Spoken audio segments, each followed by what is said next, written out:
గర్భంతో ఉన్నప్పుడు కొంతమందిలో తరచూ మూర్ఛలు కనిపిస్తూ ఉంటాయి. మూర్ఛలు రావటానికి కారణాలు ఏవైనా కావచ్చు, కానీ గర్భంతో ఉన్నప్పుడు మాత్రం ఈ మూర్ఛల్ని కాస్త సీరియస్గా తీసుకోవాల్సిందే. ఎందుకంటే గర్భిణీ దశలో కనిపించే మూర్ఛలు ఇటు కాబోయే అమ్మలోనూ అటు పుట్టబోయే బిడ్డలోనూ చాలా సమస్యల్ని తెచ్చిపెట్టే ప్రమాదం ఉంటుంది. ఈ నేపథ్యంలో గర్భిణీ దశలో మూర్ఛలు రావటానికి కారణాలు, పరిష్కార మార్గాల గురించి డాక్టర్ని అడిగి ఇప్పుడు తెలుసుకుందాం.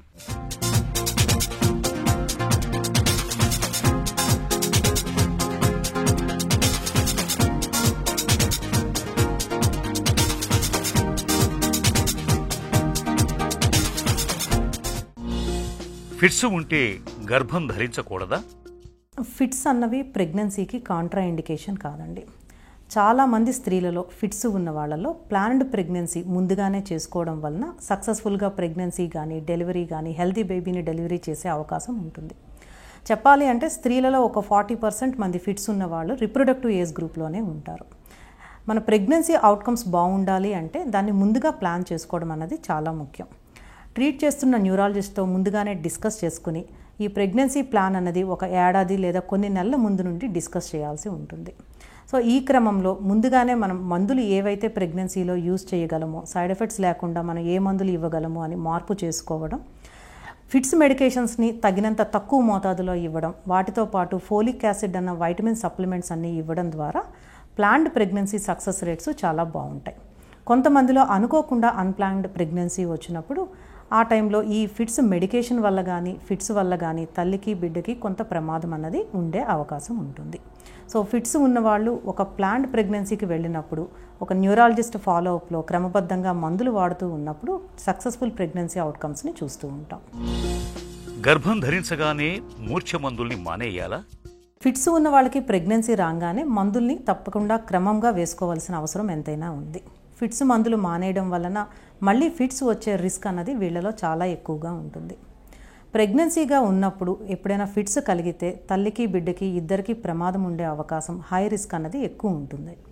వీటిలో ముఖ్యంగా అబార్షన్స్ అయ్యే రిస్క్ ఉండడం కానీ, బ్లీడింగ్స్ అవ్వడం కానీ, ముందుగా ప్రిమెచ్యూర్ డెలివరీస్ అవ్వడము, కొన్ని సందర్భాల్లో గర్భస్థం లోపల ఉండగానే శిశువుకి ప్రాణంకి ప్రమాదం వచ్చే అవకాశం ఉంటుంది. ఈ కాంప్లికేషన్స్ అన్నీ మనం సరైన మందులు టైం టు టైం వేసుకోవడం ద్వారా మనం కంట్రోల్ చేసుకోవచ్చు. సో ప్రెగ్నెన్సీలో మెడికేషన్ యూసేజ్ అన్నది ఒక టెస్ట్లు బట్టి మనం రక్తంలో ఆ మెడికేషన్ లెవెల్స్ ఎంత ఉన్నాయని ఫ్రీక్వెంట్గా చెక్ చేసుకుంటూ అడ్జస్ట్ చేయాల్సి వస్తుంది. మూర్ఛ మందులతో పుట్టబోయే బిడ్డలో అవకరాలు వస్తాయా? ఫిట్స్కు వాడే మెడికేషన్స్ వలన పిల్లల్లో డిఫెక్ట్స్ వచ్చే అవకాశం ఉంటుందండి.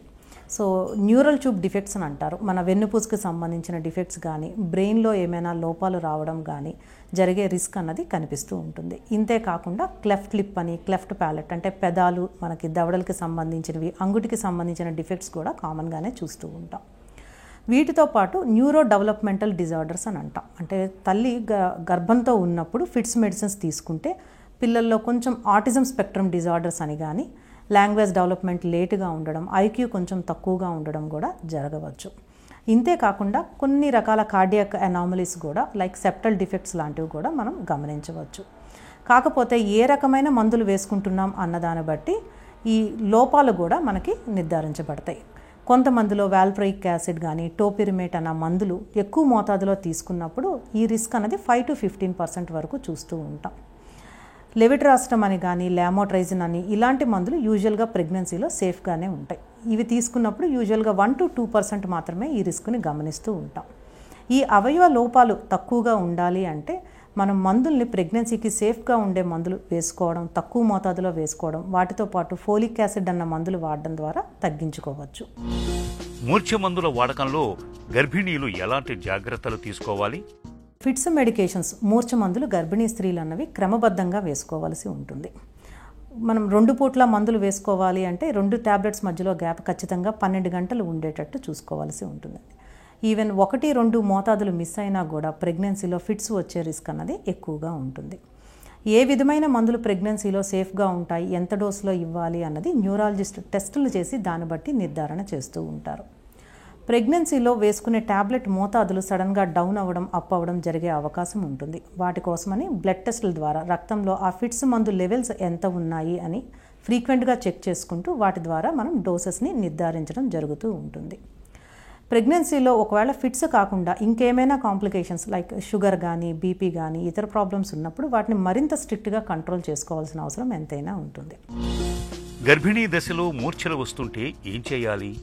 ప్రెగ్నెంట్గా ఉన్నప్పుడు ఎప్పుడైనా ఫిట్స్ వచ్చినప్పుడు మనం ఫస్ట్ ఎయిడ్ మెజర్స్ కొన్ని తీసుకోవాల్సి ఉంటుందండి. వీటిని మనం స్టే సేఫ్ సైడ్ అని చెప్తాము. ఎవరైనా గర్భిణీ స్త్రీ సడన్గా ఫిట్స్ వచ్చినప్పుడు పక్కనున్న వాళ్ళు ఆ పేషెంట్తో పాటు వాళ్ళతో దగ్గరగానే ఉండి ఆ ఫిట్స్ ఎంతసేపు వస్తుంది ఏమని గమనించడము, వెంటనే ఇమీడియట్గా మెడికల్ ఎమర్జెన్సీకి కాల్ చేయాల్సిన అవసరం ఎంతైనా ఉంటుంది. సేఫ్ అంటే పేషెంట్ని ఒక సేఫ్ పొజిషన్లో పడుకోబెట్టి ఒక సైడ్కి తిప్పి పడుకోబెట్టాల్సి ఉంటుంది. ఆ కాళ్ళు చేతులు కొట్టుకునే క్రమంలో ఏమైనా దెబ్బలు తగిలి ఇంజరీస్ అయ్యే అవకాశం ఉంటే ఆ వస్తువులన్నింటినీ దూరంగా పెట్టడము, ఒకవేళ పేషెంట్స్ ఏమైనా కంటికి కళ్ళద్దాలు లాంటివి ఉన్నప్పుడు వెంటనే రిమూవ్ చేయడము, మెడ చుట్టూ ఏమైనా టైట్ క్లాత్స్ కానీ చైన్స్ కానీ అట్లాంటివి ఉంటే వాటిని రిలాక్స్ చేయడం అనేది చాలా ఇంపార్టెంట్. ఈ ఫిట్స్ సాధారణంగా కొన్ని నిమిషాలు మాత్రమే ఉంటుంది. ఆ నిమిషాల తర్వాత పేషెంట్ నెమ్మదిగా స్పృహలోకి వస్తారు. ఫిట్స్ వచ్చినప్పుడు గట్టిగా కాళ్ళు చేతులు పట్టుకోవడము, కదలికలు రాకుండా ఆపడం లాంటి ప్రయత్నాలు చేయకూడదు. అదేవిధంగా నోట్లో ఏమైనా గుడ్డలు పెట్టడం కానీ చేతులు పెట్టడం కూడా మనం ప్రమాదకరం, అలాంటివి చేయరాదు. కొంతమంది మనకి ఫిట్స్ వచ్చినప్పుడు నోట్లో నీళ్లు పోయడానికి గ్లూకోజ్ వాటర్ కానీ ఏదైనా టాబ్లెట్స్ ఇవ్వడానికి ప్రయత్నిస్తూ ఉంటారు. ఇది పేషెంట్కి చాలా ప్రమాదకరం. అలాంటివి ఇచ్చినప్పుడు లంగ్స్లోకి వెళ్ళి యాస్పిరేట్ అయ్యే రిస్క్ అన్నది ఎక్కువగా ఉంటుంది. పేషెంట్ పూర్తిగా స్పృహలోకి వచ్చేంత వరకు నోటి ద్వారా ఏమీ ఇవ్వకుండా ఉండడం మంచిది. మూర్ఛ వ్యాధి ఉన్నప్పుడు గర్భిణీలు ఎలాంటి జాగ్రత్తలు తీసుకోవాలి? సో గర్భిణీ స్త్రీలలో మూర్ఛ ఉన్న వాళ్ళకి మనకి ఫిట్స్ వచ్చే రిస్క్ జనరల్ కన్నా ఎక్కువగా కనిపిస్తూ ఉంటుందండి. సో వీళ్ళ లైఫ్ స్టైల్ చేంజెస్ అనేవి చాలా ఇంపార్టెంట్. ముఖ్యంగా ఆహార నియమాలు, పోషక విలువలు ఉన్న ఆహారం తీసుకోవడం, ఆకుకూరలు అవి ఎక్కువ తీసుకోవడం, టైం టు టైం ఫుడ్ తీసుకోవడం అన్నది ఎంతో ముఖ్యం. ఆహారంతో పాటు క్రమబద్ధమైన నిద్ర అలవాట్లు కూడా చాలా ముఖ్యంగా ఉంటాయి. కొంతమంది పేషెంట్స్లో ఏమైనా బ్రైట్ లైట్స్ చూసినప్పుడు, ఫ్లాషెస్ లాగా బ్లింకింగ్ లైట్స్ చూసినప్పుడు కూడా ఫిట్స్ ట్రిగ్గర్ అయ్యే అవకాశం ఉంటుంది. సో ఏదైనా బ్రైట్ లైట్స్కి కానీ బ్లింకింగ్ లైట్స్ని వీలైనంత వరకు అవాయిడ్ చేయడం మంచిది. అంతేకాకుండా స్ట్రెస్సెస్, టెన్షన్స్ ఇవన్నీ కూడా కొన్ని సందర్భాల్లో ఫిట్స్ని ట్రిగ్గర్ చేస్తూ ఉంటాయి. ఆ స్ట్రెస్ని, టెన్షన్స్ని కంట్రోల్ పెట్టుకుంటూ మెడిటేషన్ చేయడం అన్నది ఎంతో ఇంపార్టెంట్. ఈ గర్భిణీగా ఉన్న వాళ్ళు ఫిట్స్ వచ్చే రిస్క్ ఉన్న కారణం చేత స్విమ్మింగ్ కానీ డ్రైవింగ్ లాంటివి అవాయిడ్ చేయాల్సి ఉంటుంది. అంతేకాకుండా ఏదైనా ఎత్తైన బిల్డింగ్స్లోకి వెళ్ళడం కానీ, సో ఏమైనా ఓపెన్ ఫ్లేమ్ దగ్గర వంట చేసినప్పుడు కూడా వీళ్ళకి సూపర్విజన్ అన్నది చాలా ఇంపార్టెంట్ అండి. గర్భంతో ఉన్నప్పుడు మూర్ఛ వ్యాధిని ఎట్టి పరిస్థితుల్లోనూ నిర్లక్ష్యం చేయకూడదు. డాక్టర్ని తరచూ సంప్రదిస్తూ ఉండాలి. ముఖ్యంగా మందులు మానకూడదు. ప్రతిరోజు మర్చిపోకుండా మందులు మింగుతూ ఉండాలి.